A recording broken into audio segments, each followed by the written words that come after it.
1. Okay.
Three, two, one. Okay.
Okay.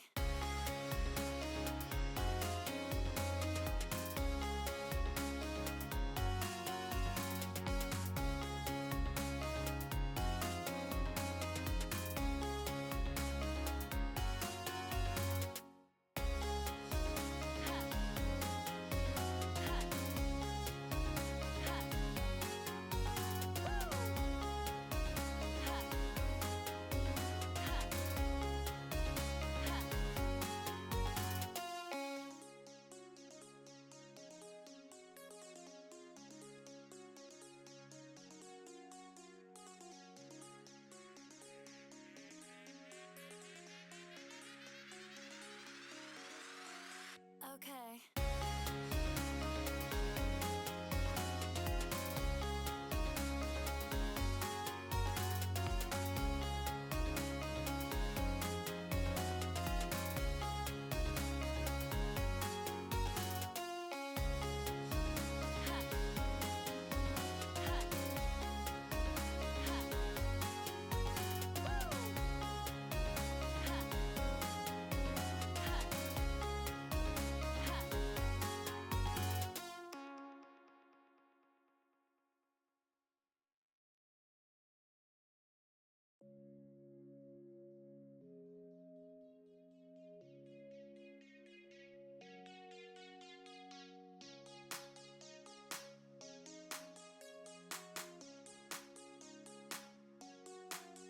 Yeah.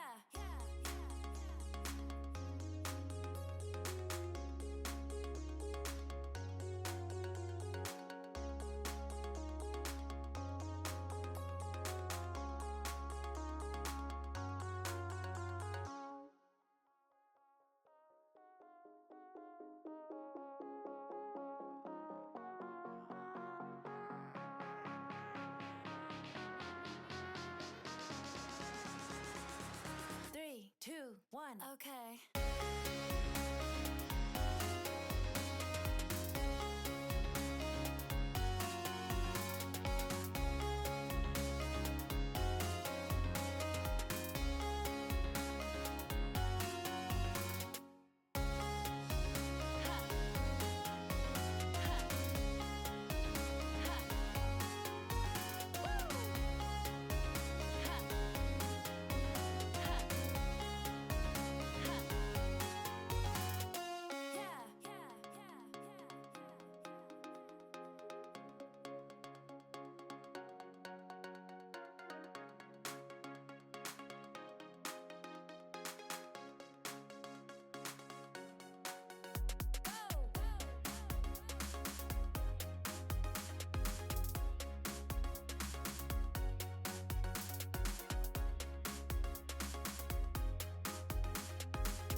Good evening, everybody. Before we get started, as always, I want to give a shout out to the lovely music we've been listening to during pre-stream here. This is Dreamer by Declan DP. You can find their information in the lower left-hand corner of the screen. Thank you to Declan and everybody like them who makes other free-to-use or low-cost assets for us streamers so we can have better streams. Thank you very much.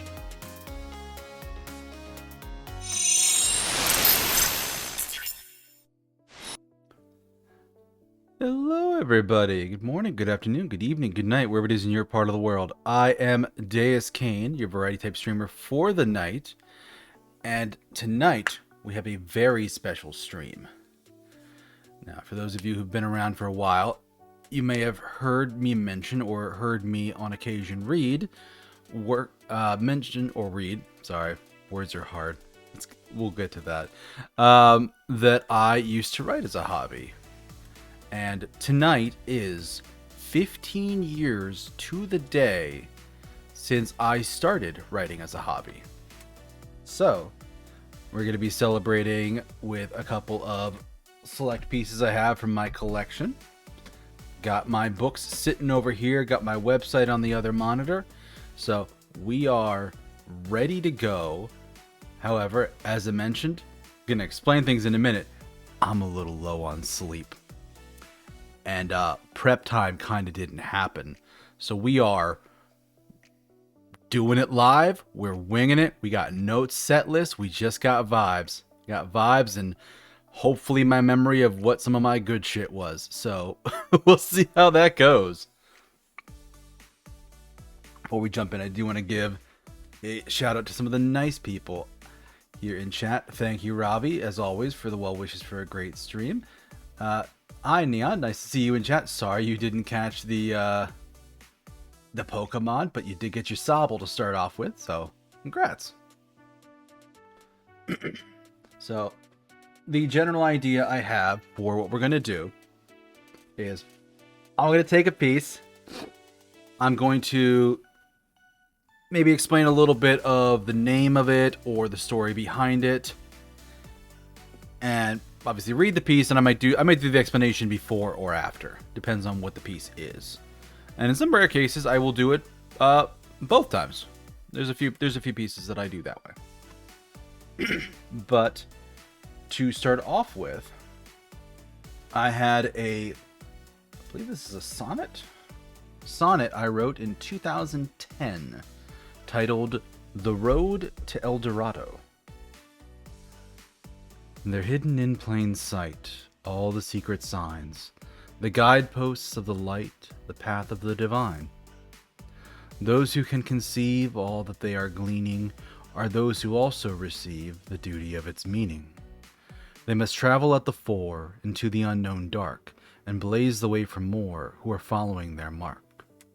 And in this way each generation carries on the conflagration. So what is that about? Well, El Dorado is the famous city of gold. So something bright and golden. But it's more about having each generation light a fire for the next one, to lead by example and show people the way.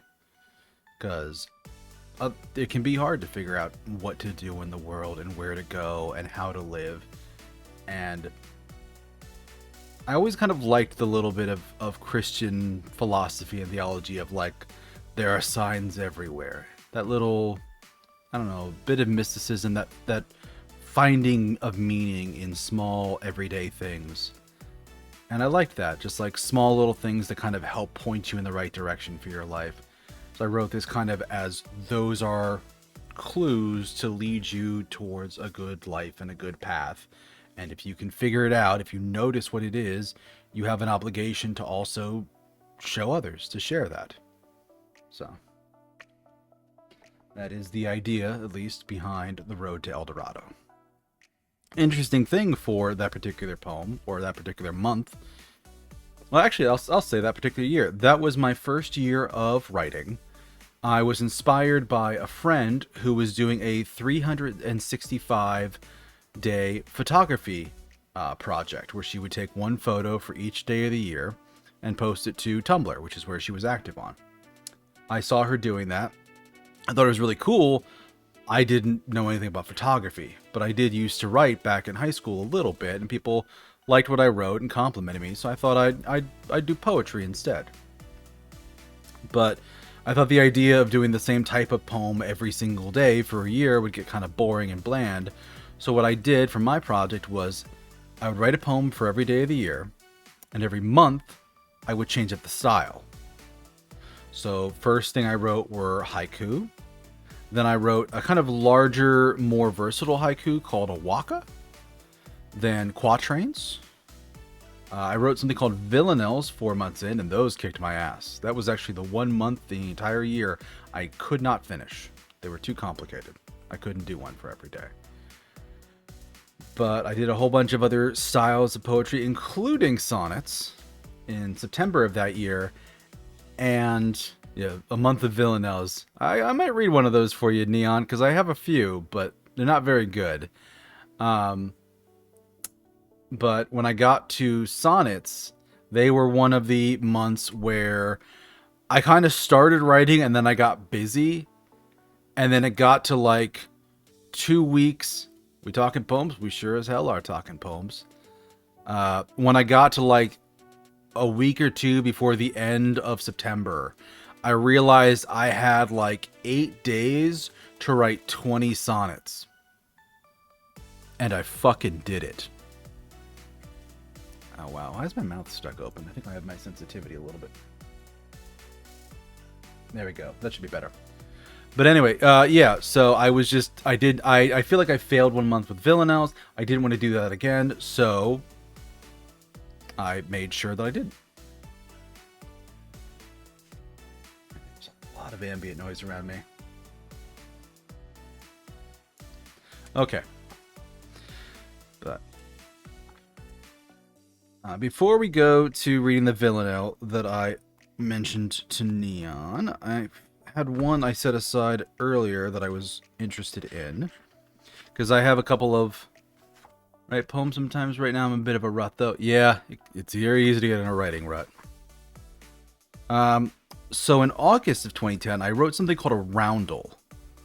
They're a little similar to Villanelles. They've got like a repeating refrain, but they're much simpler to write. This was also a month that really challenged me and I had a hard time getting it done, though I did finish this.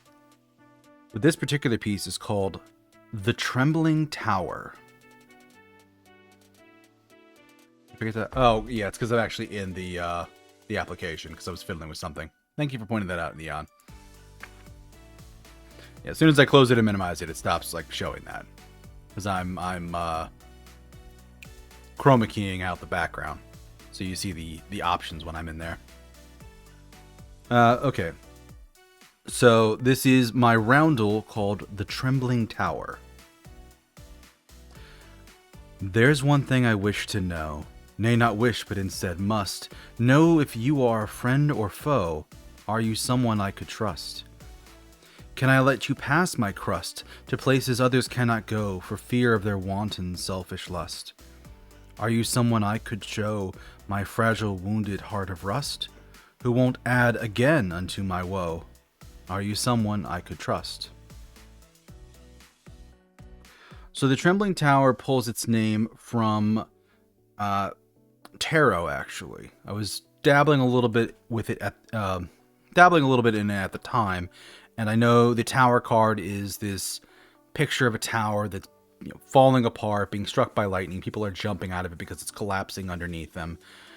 And this idea of vulnerability and being scared to let somebody in was really the inspiration behind this one. But roundels, much like villanelles, only really have 2 rhyme sounds. That's why I have no, foe, go, show, and woe, as well as must, trust, crust, lust, and rust. And you have to repeat the exact line at the end of the first and third stanza, are you someone I could trust? So, a little bit challenging.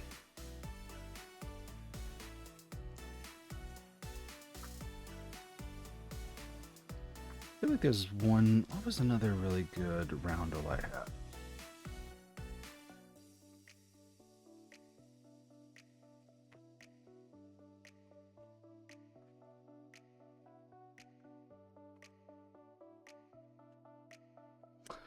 No, here's the last roundel I wrote for that month. And while it wasn't the one I was looking for, it is very good. To do Villanelle in class, it was rough. Yeah, I did like half a dozen Villanelles. Not half a dozen. I did about a dozen Villanelles total in my career, I think. But this next one is called Severance. It is also another roundel. I came here to say I think I love you, and even though I want to stay, we're through. The problem isn't new, and I want to think we'll be okay, but I know it isn't true. I wish there was another way, or a second chance or two, but those all ran out yesterday. We're through. So severance, the word severance just means to cut or to separate. And this is very much just talking about the end of a relationship. I don't know how to catch these things. You just type poke catch, and then basically at the end of 90 seconds, Neon, it'll tell you whether or not you caught them.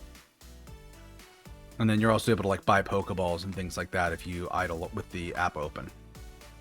And there you caught it. These are great poems, by the way. Thank you. Trembling Tower. It's not the Proud Wax one. Is it the Ascendant? No. Question for a corpse. Eye of the Abyss. Living in the Light.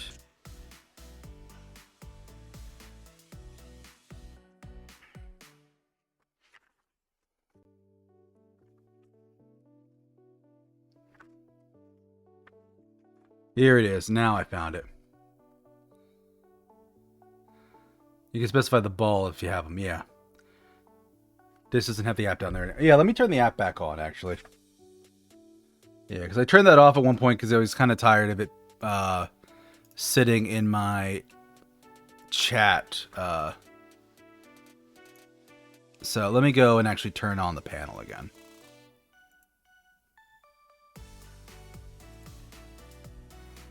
Extension panel, extension manager.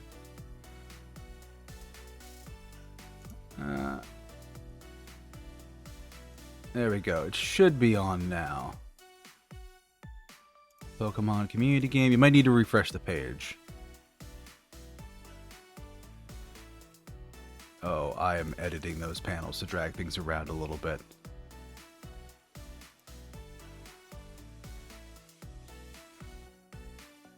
Okay, there we are. Yeah, Pokemon community game is back down to the panels at the bottom. So, might need to refresh. I'll give you a minute to do that before I jump into the next poem. But I did find it. I had the name wrong. It's called Baggage.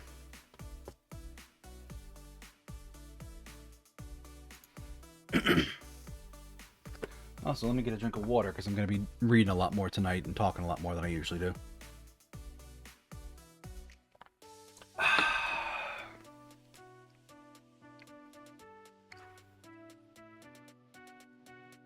Alright.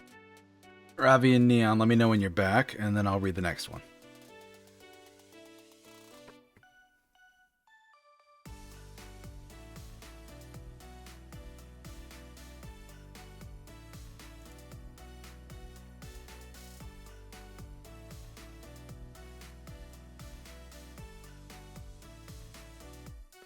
I'm back, he said refresh, and I did immediately. Okay, great. This inspired me to look in my archives. Yeah, honestly, that's a big part of the reason why I published the stuff that I wrote. Which actually, in case any of you want to read any of my things, where is it here? If you check my socials link, there should be a link to my website there, as well as a link to my page on Amazon where I have all my books. Because I do have them published on Amazon. Small disclosure, there's going to be a name as an author on those books that we are not going to talk about too loudly in chat, but there's a reason why I am not as degenerate as many of the other VTubers, and the name of the author on that book is exactly the reason why. Wink, wink.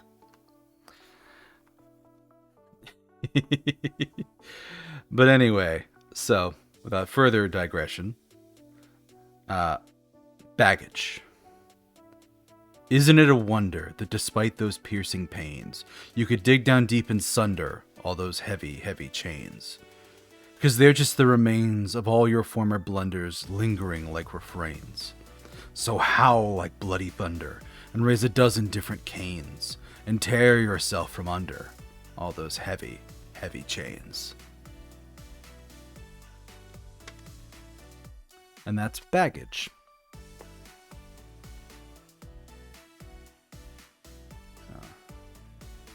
That was cool. Thank you.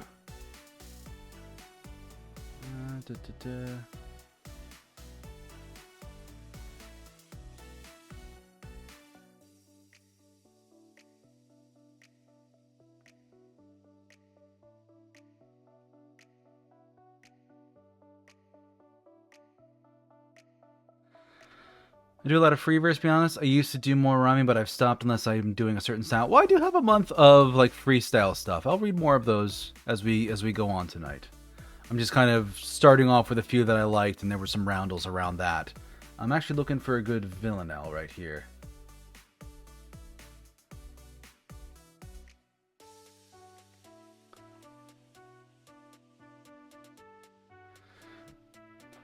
Here's one. A villanelle titled Mnemonics and Aspirations. Try to take things in stride. You are not second rate. Don't forget who you are inside. Nothing changes if you run and hide. The road is neither narrow nor straight. Try to take things in stride. Find friends in whom you can confide. She or he is worth the wait. Don't forget who you are inside. Everyone you love will someday have died. Love them now before it's too late. Try to take things in stride. Lose your face, not your pride. Do not anger. Do not hate. Don't forget who you are inside. Learn to live with what you decide. You're the author of your own fate. Try to take things in stride. Don't forget who you are inside. You know what? I'm actually going to link that one in chat in case people actually want to read that. Because why the fuck not? So, mnemonics and aspirations. The word mnemonics is a reference to what people refer to as a mnemonic device, which is a memory device. An aspiration is like what you aspire to, so it's basically like things to remember and things to try to be like. Which is why the whole poem is essentially like encouragement, reminding you to do the right thing.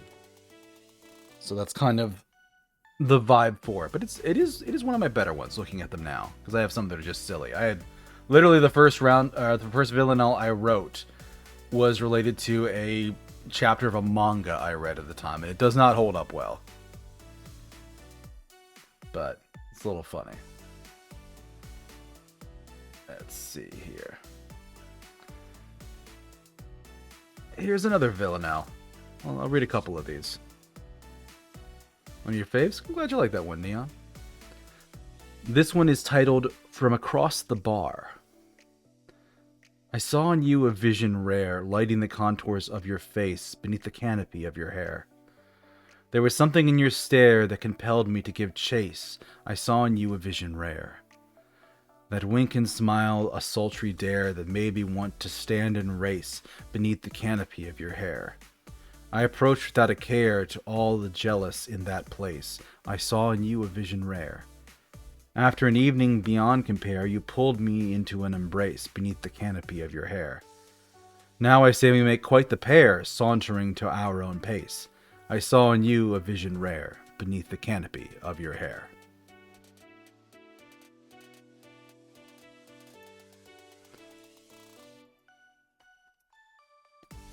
So this one is a little straightforward. It's literally just a romance at a bar. But a lot of the trick I had with this, and the problem with this style, what makes it so complicated, is in the first of all, it's 2 rhyme sounds for, what is this? 3, 6, 9, 12, 15, 19 lines. But there are only 2 rhyming sounds in the entire poem. And 2 of them have to show up again as a refrain. So you need, essentially when I would write these, often what I would do to start off with is I would just make lists of words. I'm like, okay, what word rhymes enough times for me to be able to make a poem out of this? Because you can't make it a villanelle using the word orange. It's just never going to work. And like, you might put it as a joke in a regular poem, but like, it's really not going to work for a villanelle. You cannot do it at all. You need something that's rhymes at least half a dozen times. So, and then in the first verse here, I saw in you a vision rare, lighting the contours of your face beneath the canopy of your hair. The first and third line are the refrain. So you have to like kind of structurally plan this throughout the rest of the poem, which is what makes it such a challenge.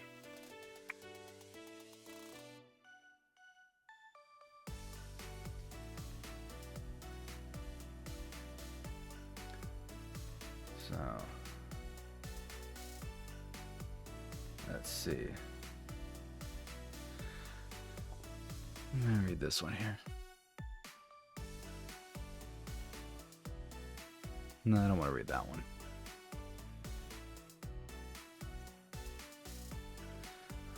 Let's read now my... this is probably going to be the last villanelle I read. This is my favorite out of all of them. I went to a bar one Friday night and listened to a band play. And I wrote this while listening to the band and their music. I actually bought a CD from them, or went home and like found a CD online that I could buy from them. So I literally have their music. And this poem exists because of them. But this is called The Sanguine Song. Do you have music in your veins, that pulse of fire deep inside, the kind you look for in soft refrains? You pull it out with such sweet strains of fingertips that grip and glide. Do you have music in your veins? Brought to life with such pains, you can hear in each note the pride, the kind you look for in soft refrains. Falling as gently as the rain and rocking as hard as the tide, do you have music in your veins? You refine it until all that remains is a phantasmagoric, sensual ride, the kind you look for in soft refrains. That kind of passion never wanes and takes the long years all in stride. Do you have music in your veins, the kind you look for in soft refrains?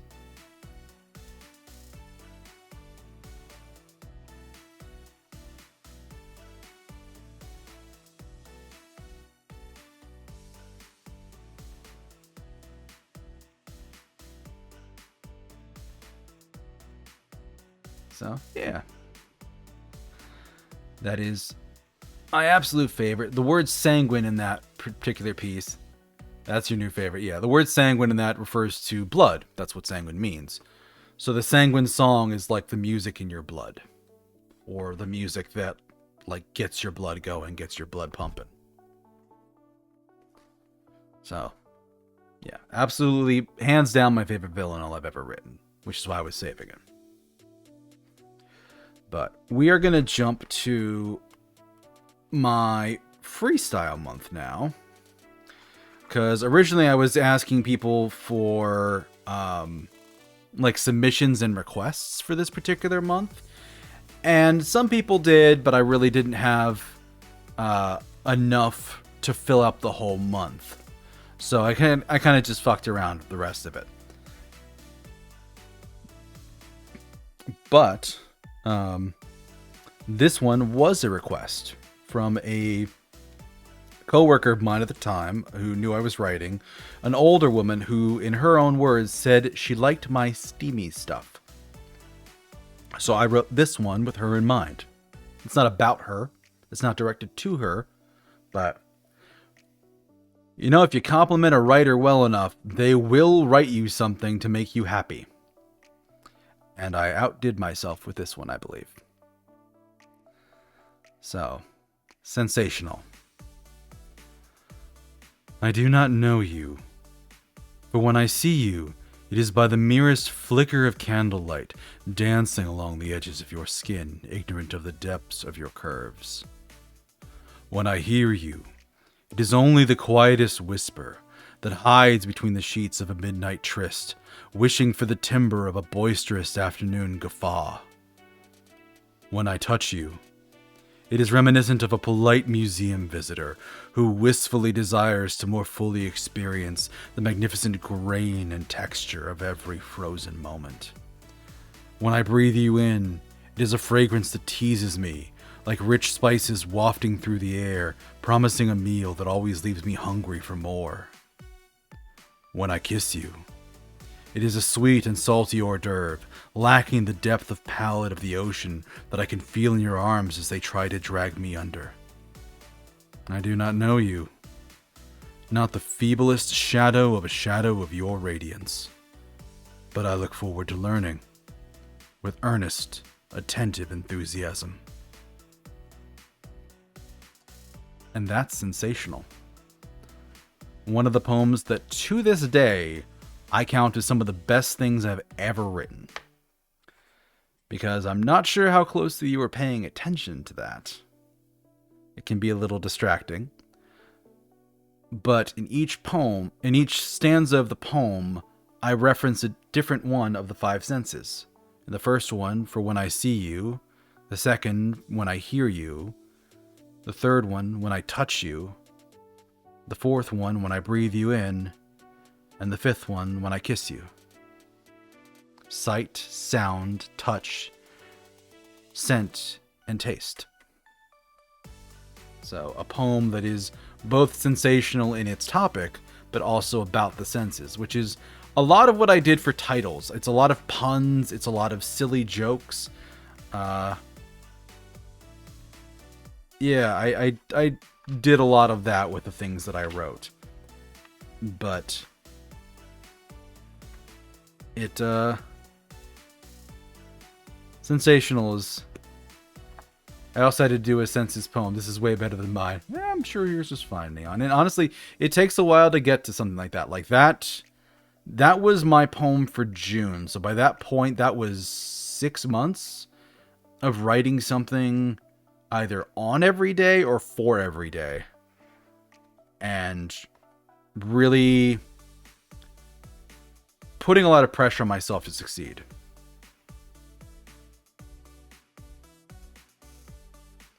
So, all right. Let's go. I was looking through the book again. And this is still my first book. This is still my first year of writing. December 2009 to technically the beginning of December 2010. We're back in Sonnets month. This one is called Voluminous Walls. I don't know if voluminous is actually a word, but I basically took the word volume in meaning and kind of expanded upon it to mean something that is or has characteristics of volume, very loud. So loud walls is essentially how you could read the title. But I'm sitting in the dark, although the lights are on. I'm listening for the lark and waiting on the dawn. I'm trapped with all my flaws in this tiny little box, and cut bloody by their claws behind all the doors and locks. Yet despite my ragged screams, no one seems to understand, notice all my fraying seams, or offer me a helping hand. So in the end I am undone by kindnesses that never come. And that's Voluminous Walls. That ending of that one, in the end I am undone by kindnesses that never come. That is probably one of my favorite lines I've written for anything. Ever. Because that is...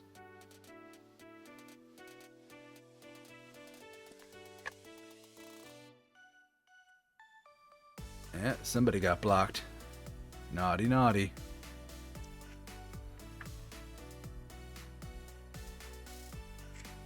Road to El Dorado. There's one I'm trying to remember here.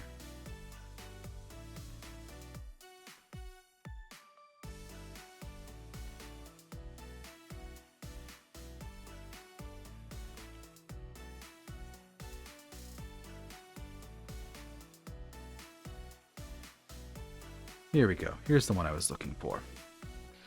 So this one has a bit of a fun story behind it. The title is actually in German, I believe is what it is. If I'm pronouncing it correctly, it's Der Wesp der Blauen Lands, which stands for The Wasp of the Blue Lance. Now, before I read this, I'm going to actually explain where this comes from.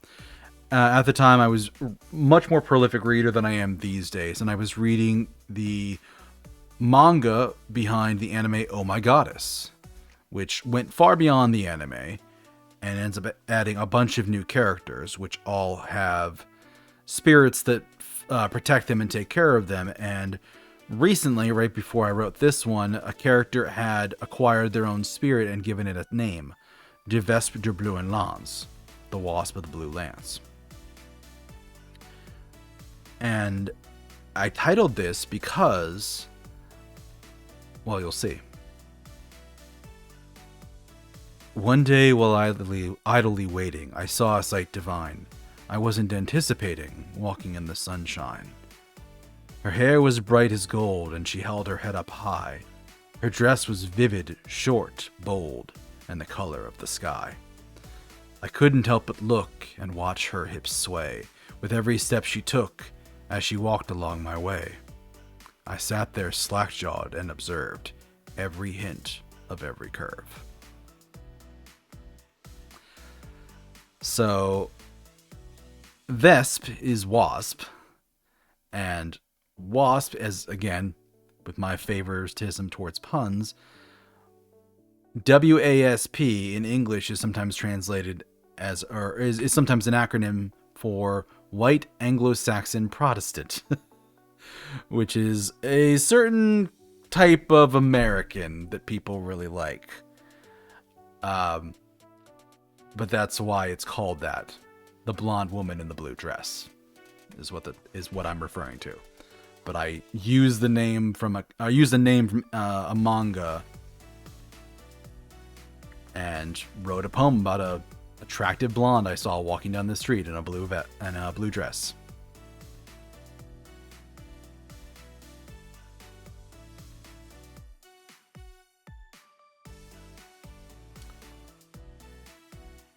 All right. Here's one. This is titled Goodbye Halcyon Days, which I believe was actually something I pulled from a chapter or volume of the manga Bleach. But anyway, I had a picture in my head of the man I wanted to be, but I've settled instead on this fragile forgery. I don't know what transpired to turn my dreams aside, or what forces conspired to crush them till they died. But I can feel the holes where they used to dwell, all the shining goals before they burned out and fell, forcing me at last to part with the me I carried in my heart.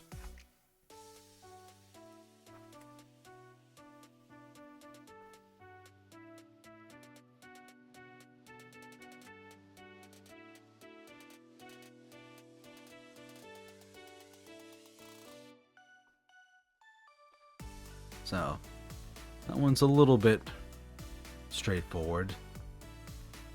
A really good poet days. Thank you, Neon. This is still first year. This is me cutting my teeth on this. I've got a few real good ones here. This is, and it's funny, you're saying I'm such a great poet.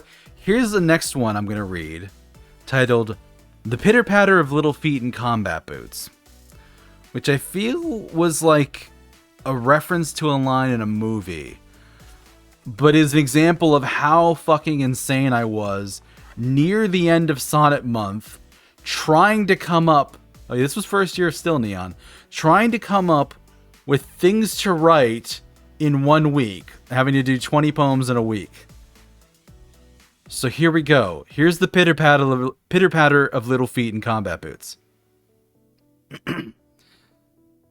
10 little soldier toes are marching along, all lined up in rows, singing a song. The pinkies are the infantry and vow to stay the course. The ring-toes are the cavalry, perched astride their horse. The middle are brave musketeers with rifles at their side. The index are chevalier, brandishing their pride. The big toes are the king and queen, though which is which cannot be gleaned. I literally was sitting there wondering what the hell I'm going to write. I put my feet up on the desk and I stared and squinted and went, 1, 2, 3, 4. Oh, fuck, I could do that. Oh, I could actually write. Oh. Poets going crazy is normal. Yeah, you can get some good shit out when you go crazy. Because what's entertaining is the very next poem is called Poignant Profile. It is very, very different from the pitter-patter of little feet in combat boots. I'm different from the pack. I stand on the outside, always on guard for an attack, always prepared to hide. Is it so hard to just accept and love me as I am? Why do you feel you must reject and hurt me once again? I cannot change my ways, it would be a lie, though honestly some days I'm tempted to try. So I'll stand proudly full of grace, while tears are trailing down my face. And that was actually the last sonnet for that month. But very much a poem about feeling different, feeling like an outsider, and really struggling with acceptance for myself and others. And a good poem is something that, generally speaking, any good piece of artwork should have multiple readings. It should be something that you can read from many different angles. So Poignant Profile is a great example of something that, while I was referring and talking about like my own search for identity as just a cis white male, you can also read it as a pro-trans poem. You can also read it as any kind of group any kind of person or group that's trying to find acceptance and love for themselves. It's a very good piece. It's very strong because it's very versatile. The versatility is what makes it a decent poem. And just the way those last two lines bring it back together with the title of "So I'll stand proudly full of grace while tears are trailing down my face" is just this idea of someone standing and you looking at them from the side in profile as you just watch tears go down their face and them just taking it with as much grace as they can. Would do well in my poetry pass. I'm going to send it to my prof. I think everyone would love it. Yeah, sure, if you want to. I thought there was something else here.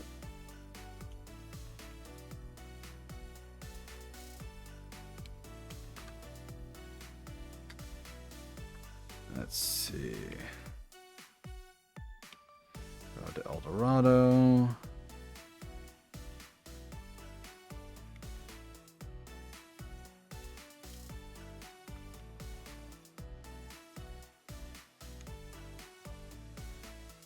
Well, if it is a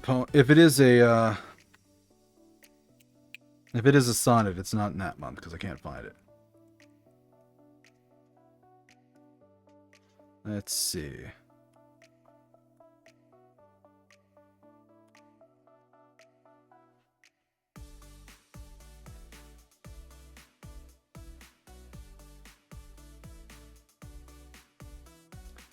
Maybe this one would do well. Let me double check this one. So this, yeah, I think I'll read this one. So this is from the 12th month of that year. Still in the first year. In November, the culmination of my 365-day project was, after doing 11 months of someone else's styles, I had kind of had enough time and opportunity to develop my own style. Not necessarily with complex rules, but a sort of beat and rhythm to it. And because it was a style that was made of other styles, a monster made of other monsters, I titled my own style Chimera. And this is my Chimera poem titled The Vigil. I have been waiting so very, very long.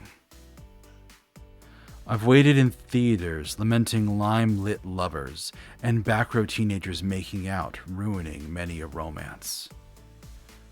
I've waited in restaurants with couples crouched in conversation over shared dishes and desserts that have spoiled my appetite. I've waited along the street as I walked toward my destinations, observing dates in the dark and intertwined fingers. I've waited at home, watching fake people fake love and offer promises which I refuse to pay for. I've waited 'neath sheets so cold that they're quite cruel, and through nights spent reaching for you only to find the edge of the bed. I've been waiting for you. What would you like to do? Though I actually wrote this one wrong. It just says, would you like to do? So, just goes to show, no matter how good you are, you still fuck it up sometimes. But, The Vigil.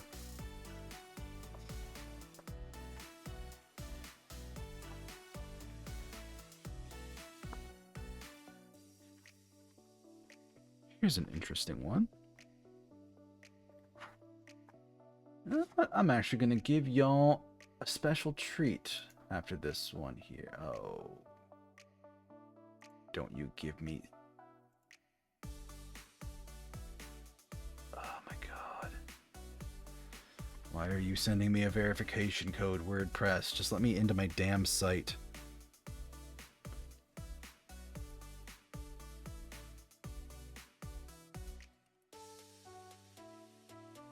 There we are. Okay. So this next one is called I Forgive You, I Thank You. It says, to all the people who've left me scars, thank you for the shyness that makes me stand apart. I never needed to fit in by ripping out my heart. Thank you for the sadness that lingers all the while. It makes all the more precious the moments when I smile. Thank you for the fear that often gives me pause and makes me re-examine my actions for just cause. Without these, I would not be the man I am today. So, that's another Chimera poem.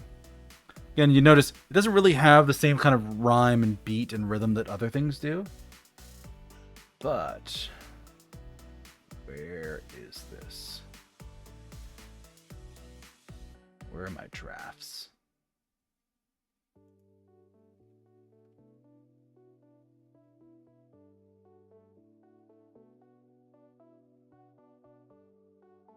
Where did I do this one? I might have actually published this one.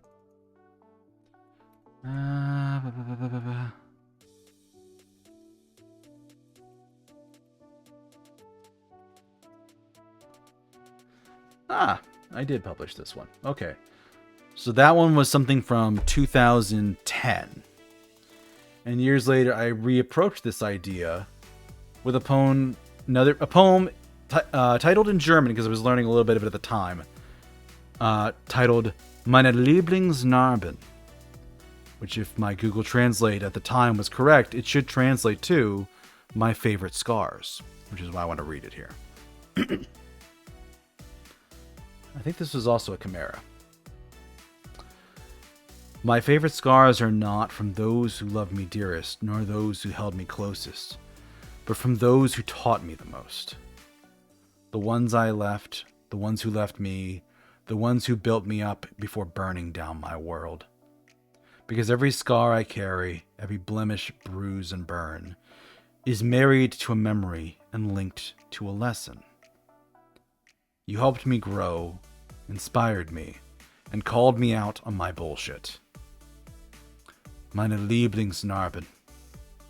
I hold you close to my heart and treasure all that we have shared, the good times and the bad.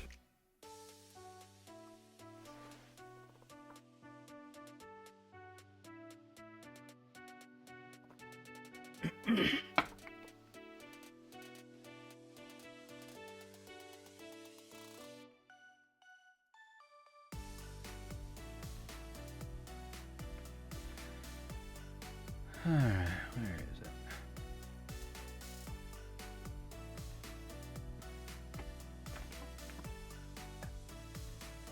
Crack back a little bit.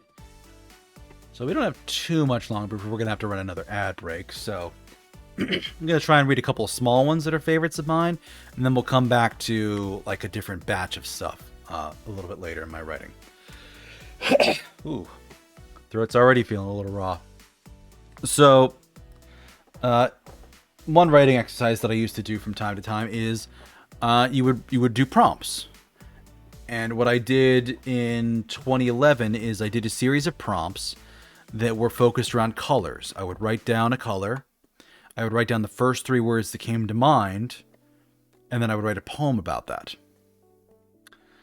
And when I wrote down the word black, the color black, the first 3 words that came to mind were eyes, heart, and ambition. And I remember that to this day. And this is the poem that I threw together in a flurry of feeling around black eyes, black hearts, and black ambitions.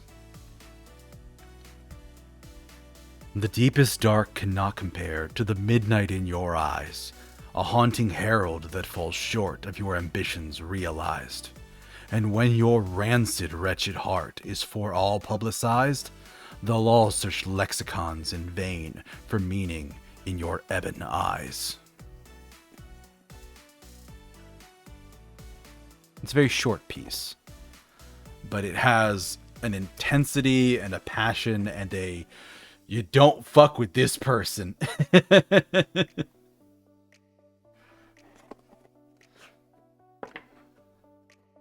But that is also one of my favorite things I've ever written.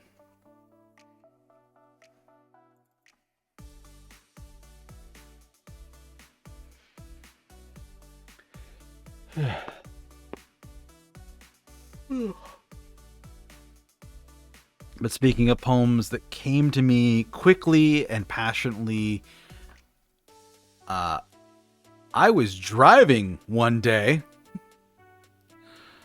in 2014 to go visit somebody, and I was driving on the highway, the toll road, and I had inspiration strike, and boy oh boy, it's a fun day when you're trying to write down a poem that you're like, oh, this is really good. A poem that pops into your head on your phone while driving on the highway. Thankfully, there wasn't a lot of traffic, and don't do this, but because it's real scary. But this is what I wrote at that time. Could you have not have pulled over? Listen, 1, yes, I could have. It was actually very empty on the road. 2, I was very stubborn, and 3, this was more than 10 years ago, and I wasn't as smart as I am now.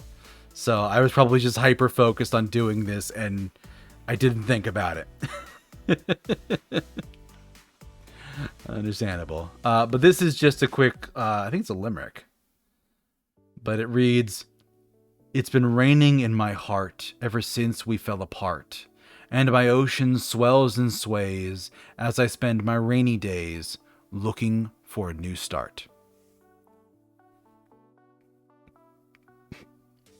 It's short, it's sweet, it's perfect. I love it. The only thing that could ruin this poem is a really fucking bad title. So this poem is titled Watershed Scope, which is perhaps one of the worst titles I've ever made because it is stupidly obscure what the hell I'm talking about. So what does this mean? Scope is the easier of the two words to understand. It means like the area that something is relevant. Like I went to like learn computers in college, and variables would have a scope, meaning the area in which this variable is relevant. Or like you would ask what the scope is of a project. Watershed describes the area in which rainwater will feed into a body of water. For example, a river might have a watershed, or a bay or a lake might have a watershed. It's basically, if it rains in this area, this is the area that downhill leads to the lake. So they'll call it like the lake watershed. Or I believe I've heard a couple of conversations in the eastern part of the U.S. when I lived in Pennsylvania about the Chesapeake Bay watershed. So what the title of the poem means is the scope of the area in which the rainwater will flow into the same place. Now, this particular poem was actually based off of the manga Bleach, something that I read a lot, I loved a lot, and there are moments in that particular story where the main character goes into his heart, goes into his inner world, and meets a spirit there that kind of teaches him and trains him to fight better. And in one particular poem, or one particular chapter, the spirit talks about how he's, when the main character isn't in there, he's just all alone. And when the main character is moody, that inner world gets cloudy. When he's sad, it rains. Can you imagine the horror of being alone in an endlessly raining world, and a world that is endlessly cloudy and rainy? So this spirit will give the main character as much strength as he needs to fight and protect what he cares about, because it's what it'll take to live in a cloudless world with no rain. But the idea of raining in my heart and the ocean that swells and sways both came from this particular story. That's where I got the idea from. So.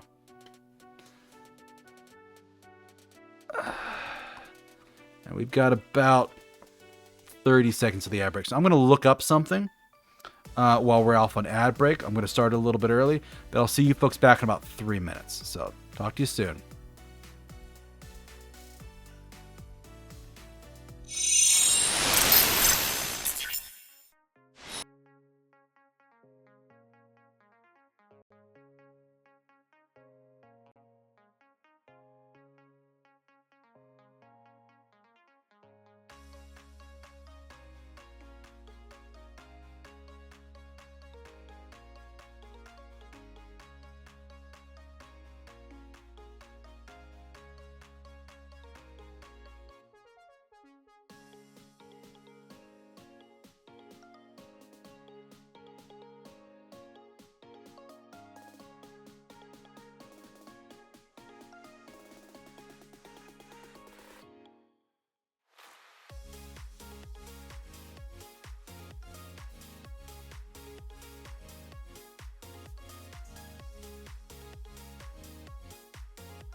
Yes.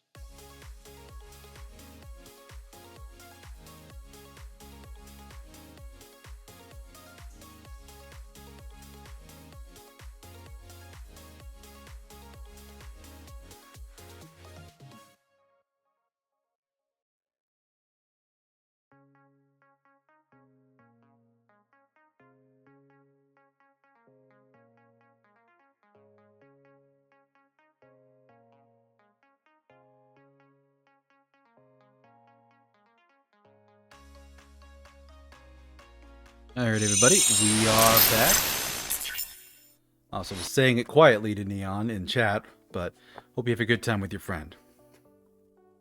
So we are just about finished poking around in year one. There's one last thing I wanted to touch on, which is, I mentioned like doing at least one poem about Bleach or around Bleach. I was a really big fan of that manga, especially because the author would often put poems at the beginning of his volumes. When he would collect all the chapters into a book, he would have a poem at the front of it. And reading enough of those, I at times would imitate his style. So I actually have one here that I wrote in which I tried to copy his style, tried to imitate him, and I'm still really, really proud of it. So this one is called Summer Air. I wear the sky like a sheer robe, like a second skin. I bear the sky like a breaking wave, like a suit of armor. So that one is something that I liked a lot. It's from June of 2011. Or, I'm sorry, not 2011, 2010. So still in my first year. But years and years later, when I eventually ended up putting together a merch shop, of all things, for my work, that is actually one of the poems, and possibly the only poem, that I took and actually made as a t-shirt design. Because you kind of need something small to fit on a shirt. But to this day, I still have a navy blue shirt with white print on it that reads, I wear the sky like a sheer robe, like a second skin. I bear the sky like a breaking wave, like a suit of armor. I still have that shirt. They're out there, they exist. So, I have a store page there for anybody that wants a quick access to that particular merch store, as well as any of the books. But, yeah, it's a fun little thing to segue off of Watershed Scope. Because it's a good time. So now, let me see what I have for... These aren't organized properly.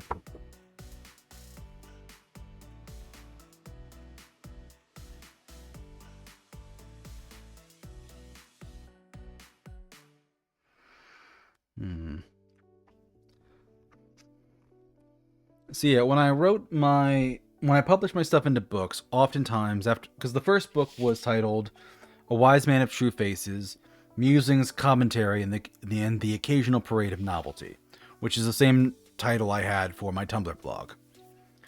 Later in February of 2011, I wrote what eventually I published as Ever Since and Evermore, which is a month of romance poems, or was supposed to be a month of romance poems, but ended up turning into the story of a romance told through the medium of poetry. Over the course of the month, these people meet, they fall in love. I get halfway through the month before they have sex the first time, and I spend 3 poems on the first night that they bang. So it's a good time. At least I'd like to think so.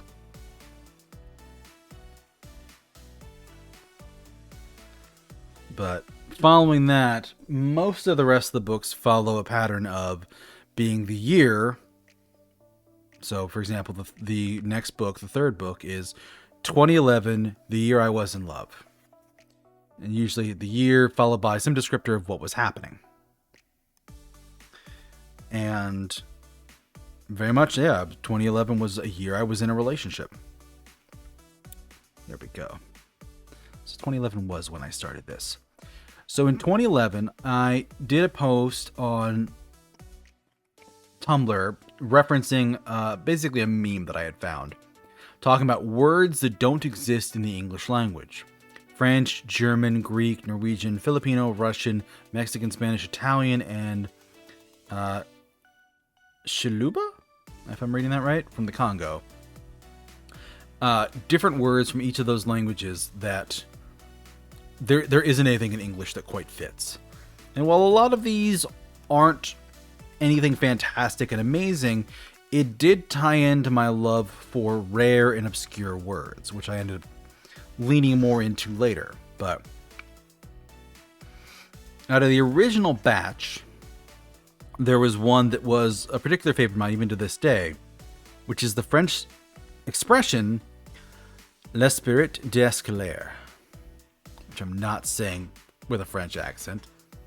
I'm probably mispronouncing it horribly, but it literally translates to the spirit of the staircase, and describes the feeling you have after leaving a conversation when you think of all the things you should have said, good or bad.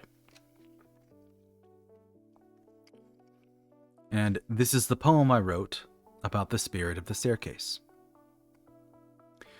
The bitter words and screams and shouts as they laid their grievances out, echoed off the very walls, echoed down the empty halls.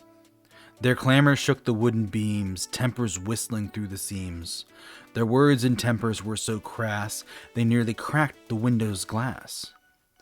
They left no hurtful words unsaid, favoring their pride instead, as they tried to save face, as they tried to leave that place.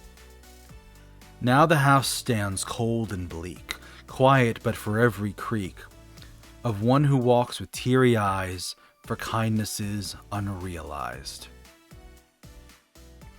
So there's a lot to unpack with the spirit of the staircase.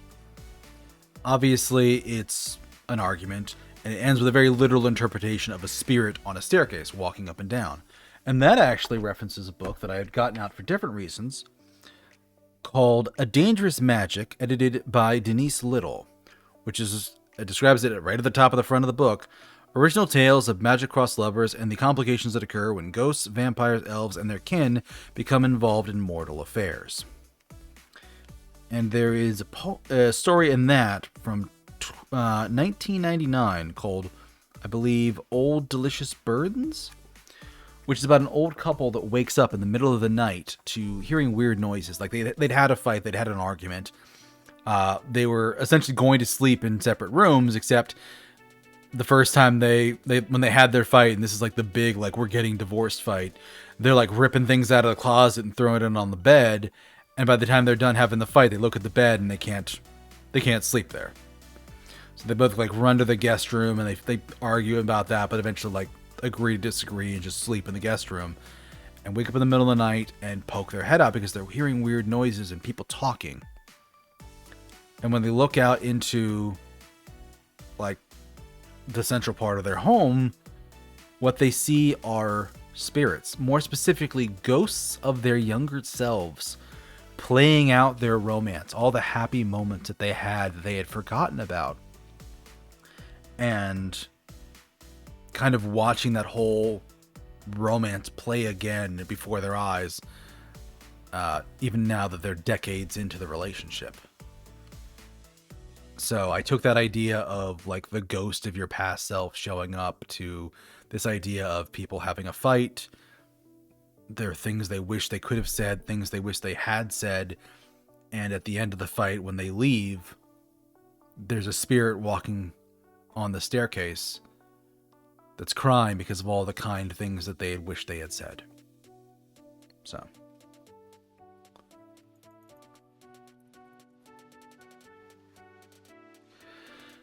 The next rare or obscure word I want to talk about is something I wrote a poem about in 2014. This word is sonder, S-O-N-D-E-R, which is different than the English word somber, which means like kind of serious and dour. And but sonder is something I came across online from a Tumblr page, because again, I was very active on that back in the day. A Tumblr page called The Dictionary of Obscure Sorrows, and would have these like beautiful moving pieces, very artistic, very hipster, about just these rare human emotions, much like the spirit of the staircase, like things that are often hard to put into words, but might have occasionally very precise words that describe them. And sonder describes the sensation of realizing that everyone around you is living a life as big and rich and complex and meaningful as your own life, which I've always rationalized for why it's in the Dictionary of Obscure Sorrows, because it is the realization that you are not special, that you might be the protagonist of your own story, but that you are not the protagonist of the story. We're all heroes, which is what this poem is about. Behind each and every face hides a quiet, secret place of happiness and sorrows, dreams of yesterdays and tomorrows, which we pass by unaware with our protagonistic airs. But ours is not the only story, nor ours the only dreams of glory. Each and every blessed day we drift by heroes on their way, to slay dragons, to right wrongs, each champion of their own songs. and that's Sonder. This is one of the ones I used to read when I would go out to open mic nights way back in the day. I haven't done that in more than 5 years. I think it had been a while even before COVID happened. But this is one of the ones I would have in my set, along with Spirit of the Staircase, of like, hey, here's some weird, random, obscure words that I would find, and like talk about it and explain it and show it and share it. Actually, let me go back to that one. I'll put that in the chat for anybody that wants to watch the VOD later.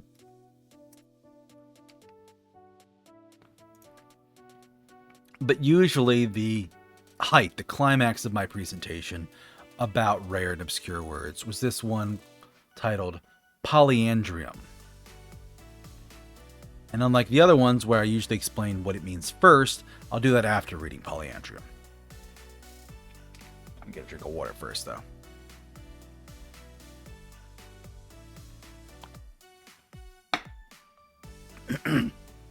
Polyandrium.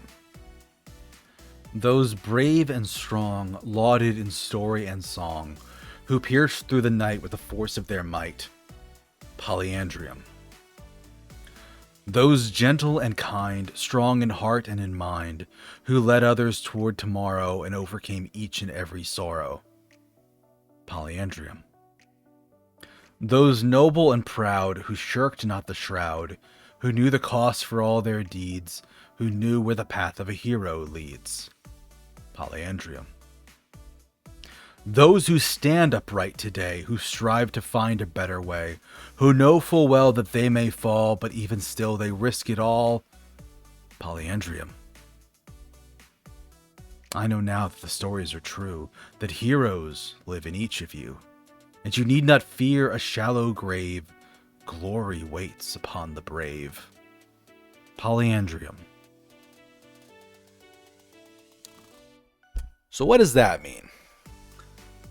Polyandrium is a word that I found while trying to search for a synonym for the word graveyard. Which, to be clear, there is no fucking synonym for the word graveyard in the English language. Or not graveyard, garden. Searching for a synonym for the word garden. And there is no synonym for garden in English language. You can have a greenhouse, you can have an arborarium, but garden is the only fucking word in English that means garden. But when I was searching for synonyms for it, I saw that garden also had a synonym for the word graveyard, which was confusing to me. So when I kept digging, I found out that a polyandrium is a specific type of graveyard. See, the word poly means many, and andrium has the root for like android, or andros is the root word, but it's the same as android, but the word means men.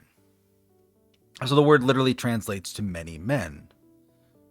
Because a polyandrium is a graveyard for heroes, or more specifically, people who have died in battle. And whenever I would read this, I would do the same that I'm doing tonight. I would read the poem, I would explain the meaning, and then I would say, and now I'm going to read the poem again, now that you know what this word means. Both for emphasis and effect, but also for remembrance and as a reminder.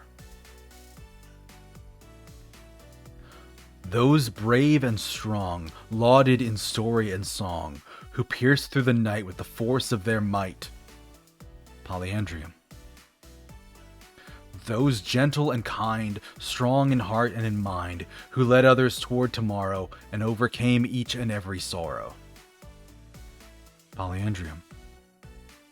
Those noble and proud who shirked not the shroud, who knew the cost of all their deeds, who knew where the path of a hero leads. Polyandrium. Those who stand upright today, who strive to find a better way, who know full well that they may fall, but even still they risk it all. Polyandrium. I know now that the stories are true, that heroes live in each of you, and you need not fear a shallow grave, for glory waits upon the brave. And the Polyandrium.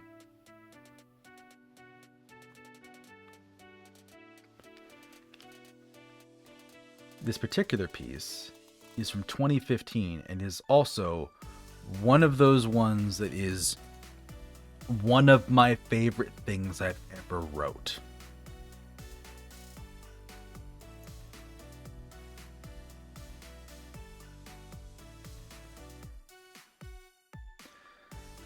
Because it hits so good. It's one of those times I was just cooking with gas and nailed exactly what I was going for, exactly what I was trying to say and do.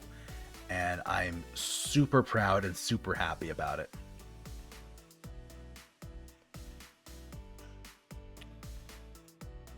And I had a couple of ideas here.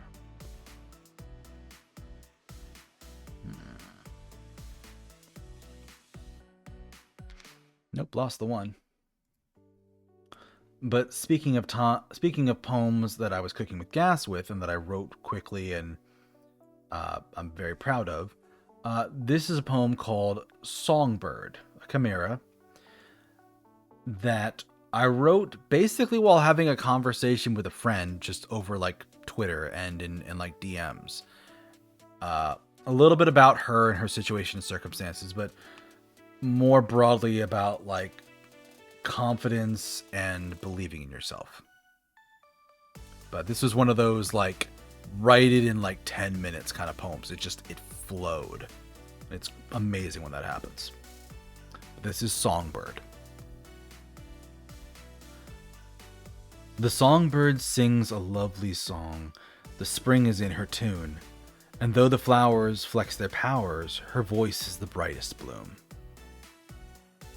The songbird sings a lonely song, it's raining in her soul. The long years and buckets of tears have taken quite the toll. The songbird sings a bitter song, the world can be very cruel. It took her best, it smashed her nest, and made her feel the fool. The songbird sings an ugly song, she doesn't see her beauty. The world's lies clouded her eyes, her flaws are all she sees. The songbird sings of sweet rebirth, for all her dreams came true. Loved at last, the clouds have passed, now only the sky is blue.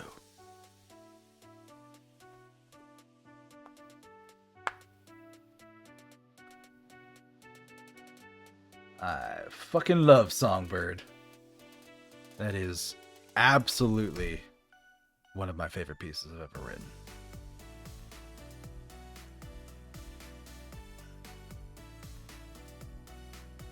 I think I know what I was going to write. Yeah, where is it? Not write, but...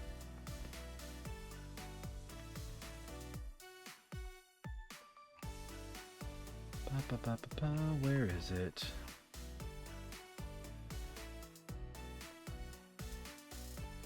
Was it not in December that year? It was in November.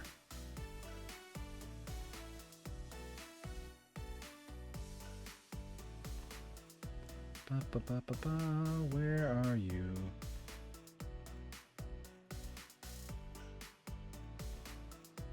Am I just in the wrong year? That's the problem with these sometimes. You have to remember when the hell you wrote something.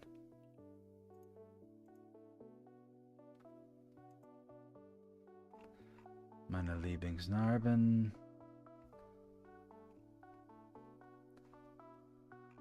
Coffee shop consent would be a nice one to read. I'll read that later. But I'm looking for something specific.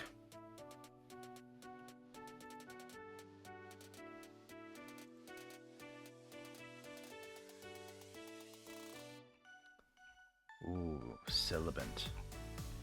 Syllabant's a good one.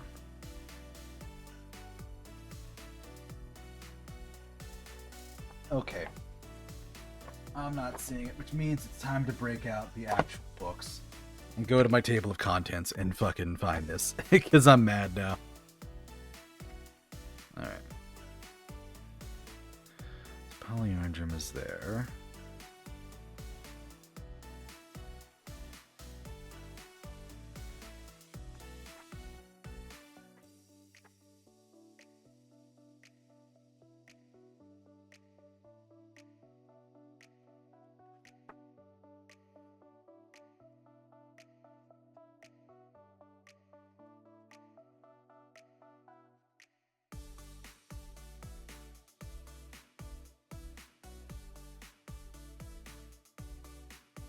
Here's a good one to read.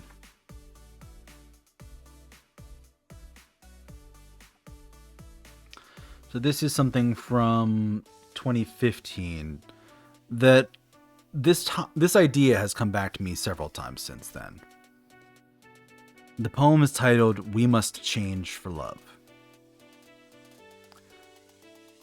and has a repeating refrain in it several times. Love will not change for us, we must change for love. The shyful stares and warbling words hide deep desires behind bashful bars. Love will not change for us, we must change for love. Brazen in the back seat, their hearts are hammering. They explore each other, traversing new territory. Love will not change for us, we must change for love.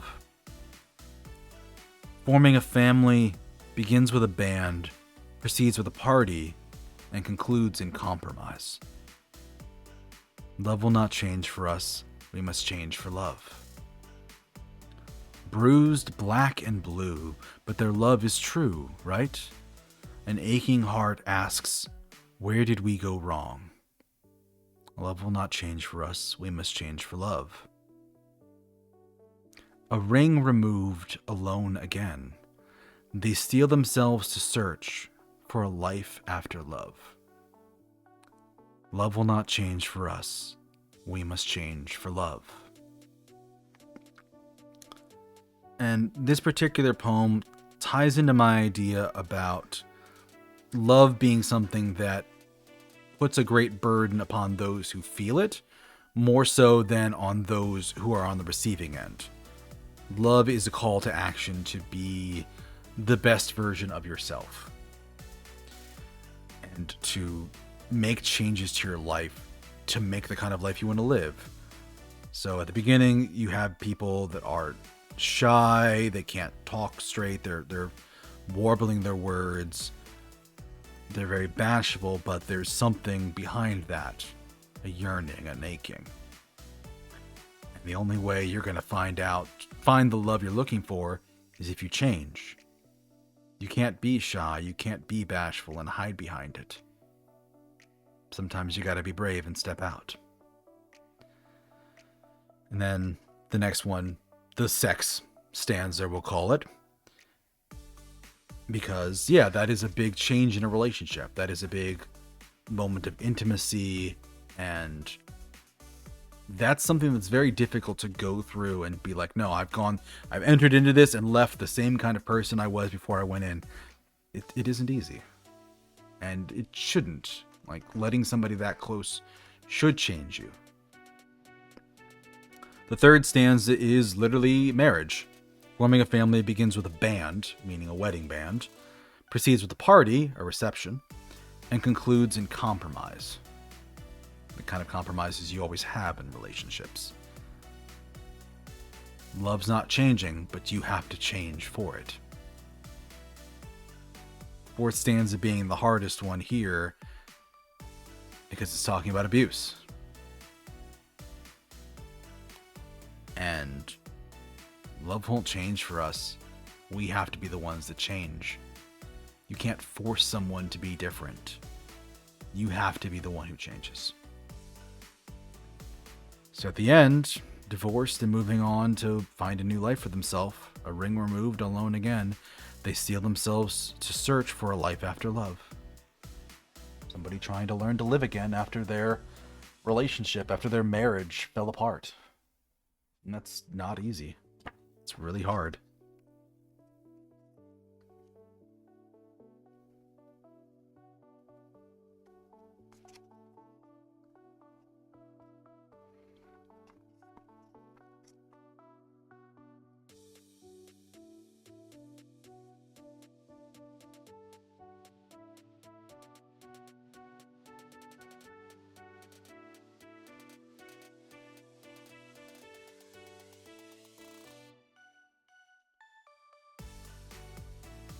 Let me see here.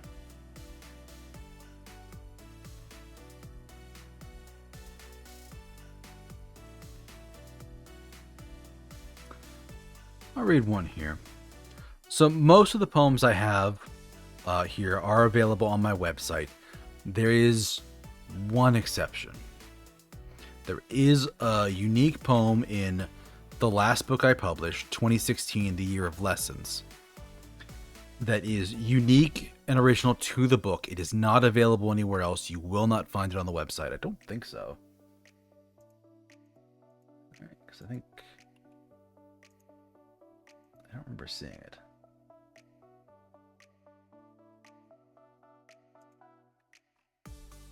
No, it's not there. So this was just kind of like a special edition, not special edition, but like a special extra specifically in the book. And I have a draft of it saved somewhere for my own edification, but this particular poem is titled, Anger is the Stone. Anger is the stone with which I built my castle. I dug deep into the earth and shored up my foundation with the old anger of my childhood that had simmered silently for years. Anger is the stone with which I built my castle. I designed the ground floors with galleries where I set my scars on display in a kind of callous carnival cast in memoriam of the callous. Anger is the stone in which I built my castle. I dammed the moat with all their goddamn words, and the weeds worked their terrible wonders by keeping the curious at a distance, by keeping the wretched within my reach. Anger is the stone with which I built my castle. I redrew the horizon with towers topped by belfries that rang for beauties whose affections were colder than the airs that held their heavenly chimes. Anger is the stone with which I build my castle, and every new curse is another brick. So those who try to tear me down will be surprised to see me rise taller than before.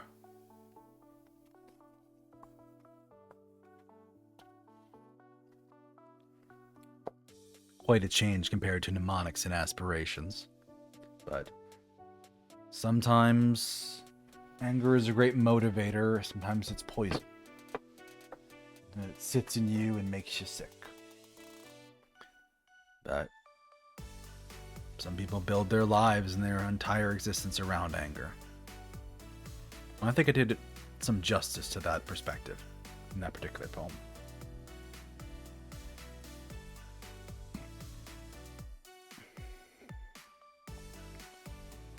So the next one I'm going to read is titled Coffee Shop Consent from 2016, which also, Anger is the Stone was also from 2016. The Coffee Shop Consent reads, An idle afternoon, the explosion of a future from across the room. The feel of your skin, the taste of your lips, the long years stretching out by your side. But dreams are for dreaming, and the waking world is far more complicated. Do you already have someone? Would you welcome my attention? Would asking be too bold, or am I not being bold enough? But you don't even look at me. You haven't this entire time. And in that realization, I have my answer.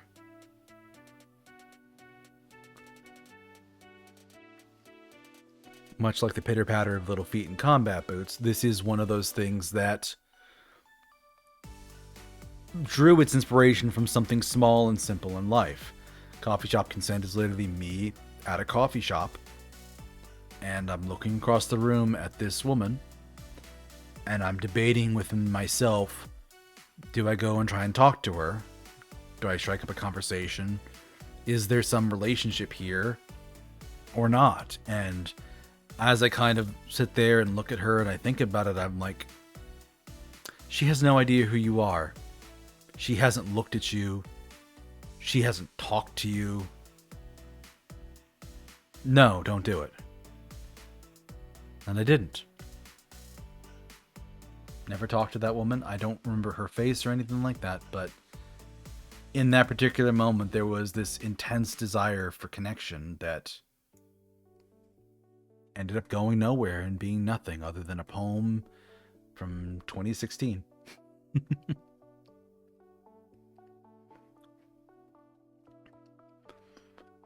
So the next one I'm going to read is called Syllabant. Syllabant is actually an interesting word. It's wrong. It's one of those... what's the word? What's the expression called? Where you think you remember a line one way and then it's completely different. Like the whole, like, Luke, I am your father, when in actuality the line in Star Wars is, no, I am your father. The Mandela effect, I believe is what they called it. Because I was so sure that Syllabant meant what I was thinking, which is that way of speaking where you elongate your S's. And it's kind of like a very, like, snaky way of talking. Turns out, that's actually not Syllabant. That's sibilant, which is a different word. But entertainingly enough, when I type Syllabant into Google, which, to be clear,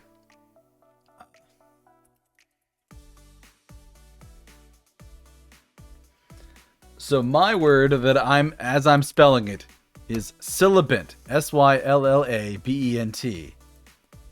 Sibilant, which is very similar, and why I get it wrong, is Sibilant. Sibilant. No Y at all.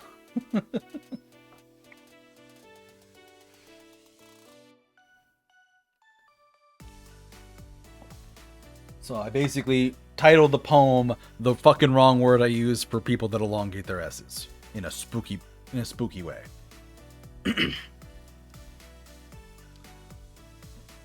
I'll teach you to fear the night, to creep at the edge of the light, and how your little street lamps won't keep you safe.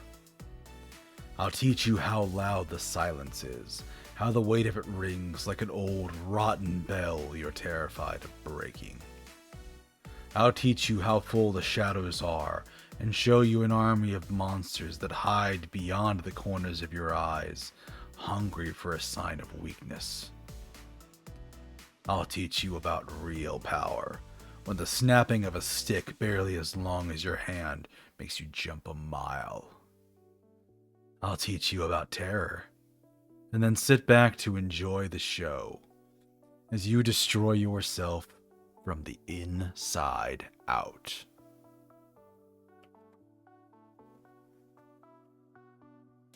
And that's Syllabant. My spooky poem about spooky sounds.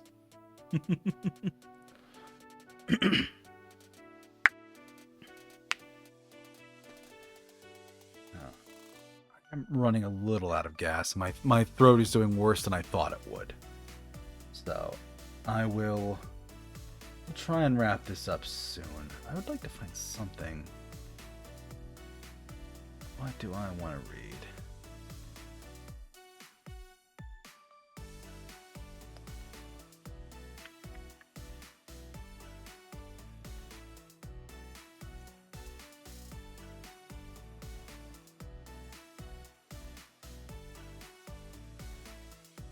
Oh, National Poetry Month. That's what those are from.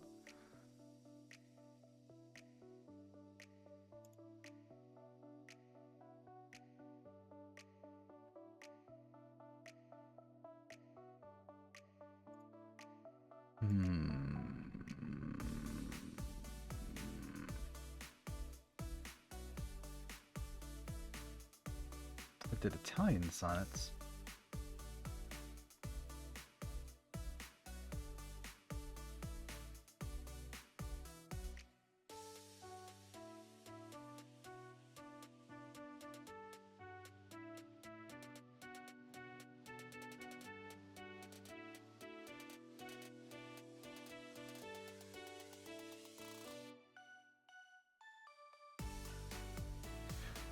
Here's one.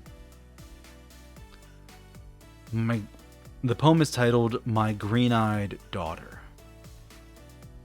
And much like coffee shop consent, it's the idea of a relationship that never happened. In this instance, somebody that I cared about, I liked, and I imagined a future with, and she had green eyes. And I wondered if we had kids, if our kids would have green eyes too.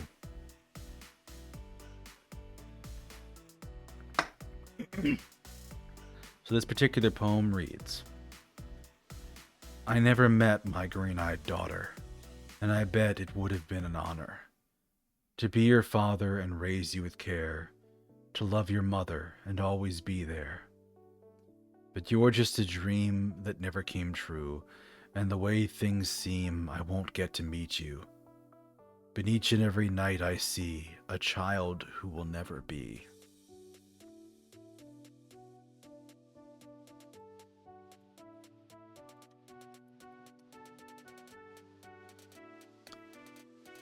But yeah, another one of my sonnets.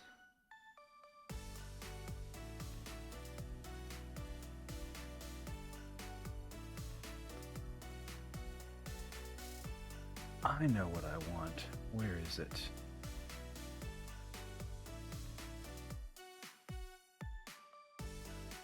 It's a chimera, but that's not going to help me narrow it down very much. Crap.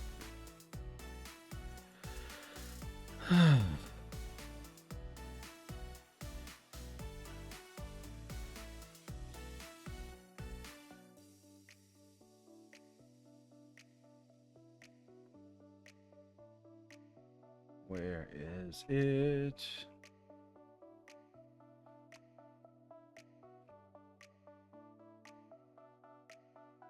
Here it is. 2011. This poem is titled Contained, and is my attempt to basically write a tongue twister in poetry. When I was a child, I had a chest, and thought that chest the very best. And in that very best of chests, I hid my treasures, and sorted those treasures according to their measures. And in that best of chests of measured treasures, there was a key that was the most important thing to me. For the key that was to me a highly measured treasure resting in my best of chests was for the king of all locks, a lock that went with the most magnificent box. So I hid, with cleverness and pride, the measured treasured key that was important to me that I hid, that went with the box bound by the king of all locks in my very best of chests, so no one else could get inside.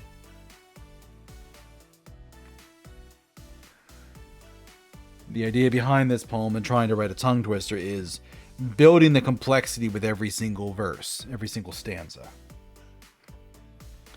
Because you just start off with somebody's best chest and their measured treasures, and a key that was important to me, and a box bound by the king of all locks. And the poem is ultimately about somebody who hides their heart away. That's kind of the idea that I was going for with this one.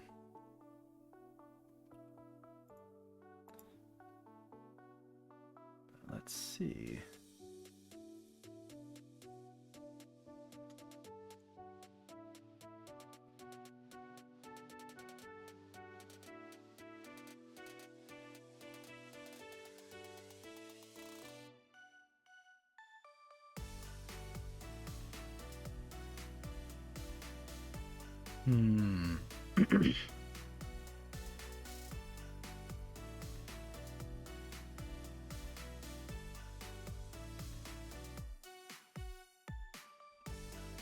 Let's see. I know what one to end on. Because yeah, I think my voice is about to give out. So we will end on one of my absolutely favorite poems from 2016. This is titled My Lucky Day. When someone's got you feeling down and they tell you to turn your frown around, tell them to go fuck themselves. When someone's looking down their horse and insisting that they're right, of course, tell them to go fuck themselves. When someone's acting like a clown and refusing to back down, tell them to go fuck themselves. When someone's finally had enough and they begin to huff and puff, tell them to go fuck themselves. You see, courtesy's all well and good, but catches fire just like wood, when some ass sets the bridges alight with their pretentious notion of what's right. And you don't have to take that shit from some self-important twit. And when they cease to be kind, you have every right to speak your mind. Don't let them push you around. Plant your feet and stand your ground. Stare them down and say it clear, loud enough for everyone to hear. You can go and fuck yourself. And that's my lucky day. Yet another fine example of one of the best things I ever heckin' wrote.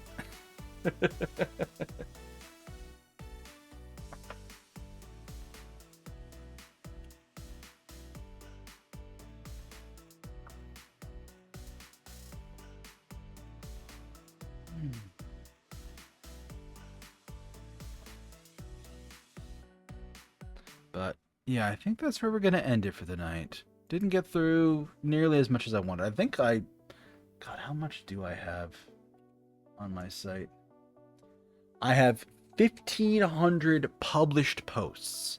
Now, they're not all poems. There are some that are updates. There are some that are like, hey guys, I'm streaming on Twitch. I'm a VTuber now. You know, things like that. But I think I've got a good like 1,200 to 1,300 poems on my site.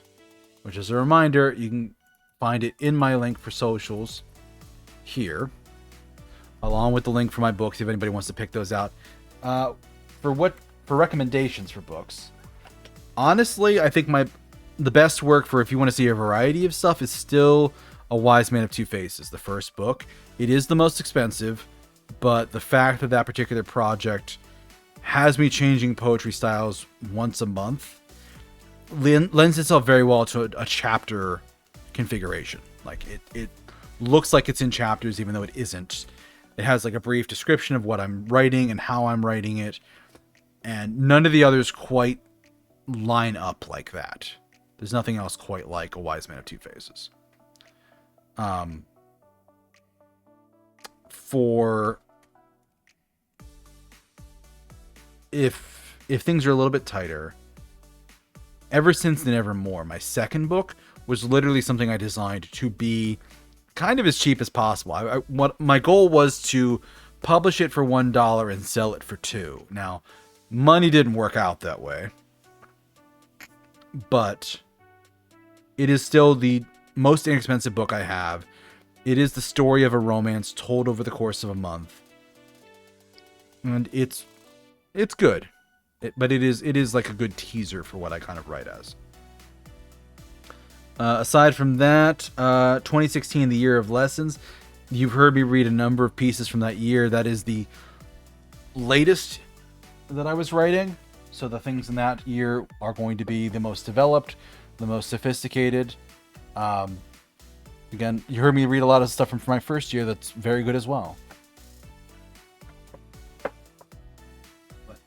If you're looking for one book that is very well refined, 2016, Year of Lessons is a great example. Also of note is the Green Book. Well, I should actually explain. In 2015, I took a break from doing poetry to also do short stories and essays. So that year, those books are split into two. We have Rhyme, which is the poetry, and Reason, which is the nonfiction. So the two of them collectively make up 2015. If you're looking for examples of me writing essays or of me doing short stories, Reason is a fantastic thing to check out.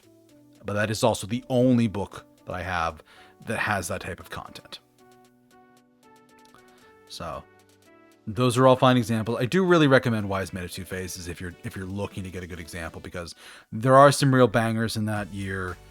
There's a couple of styles that are very visually focused, so I can't really read them to you because you're not gonna.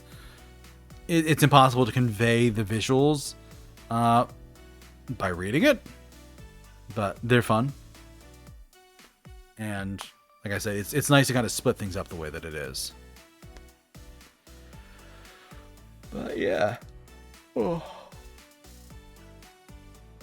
Let's go looking for somebody to raid here. I've got somebody I'd like to raid into. we'll see if they're still going. They should be.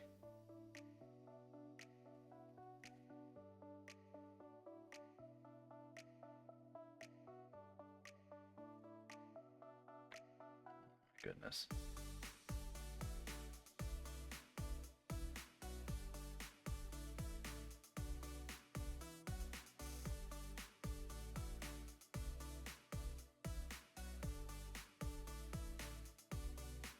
Oh, are they finishing up? Wow. I might not raid them. I thought I'd have a little more time.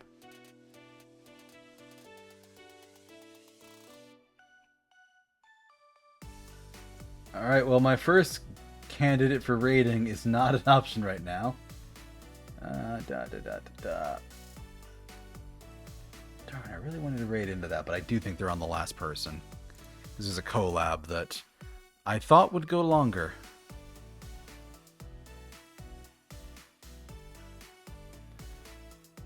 Who else we got here?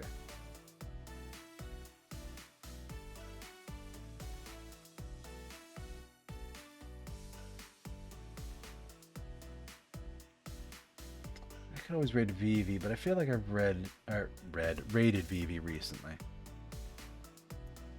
Oh, come on. Let me drag that. There we go. Right. Let's go back and start near the top again. Sorry, I'm taking a minute here, folks. You know what? Fuck it. We're going to raid this person here. We're playing Super Mario Sunshine. They're a nice person. Good old bean. See if I can raid them. Yeah, it's going through. So we're going to raid California Dream. They are currently in the middle of a donathon. They're on day 16. So show them some love. Show them some support if you can. And thank you all for joining me tonight. I hope you had a great time. And let me bring them up here so I can actually chat with them. Bring that up too. But thank you all for joining me. I hope you have a wonderful rest of your morning, afternoon, evening, night, wherever it is in your part of the world. Happy 15 years as a writer and an author and stuff. A little crazy. If you want very little of this and want to go back to the video games, I do have a YouTube channel here with a whole bunch of clips and VODs and things like that. Mostly video games. You can get away from all the feeling stuff if you want to. Or if you'd like to hang out and chat and talk and see the silly memes I post, I do have a Discord here as well. But that is where we're going to end this for the night. Thank you again, everybody. Take care, and I will see you on Friday for some more Persona 5 Royal. We're going to be playing some more of that on Friday. But take care, everybody. I'll see you later.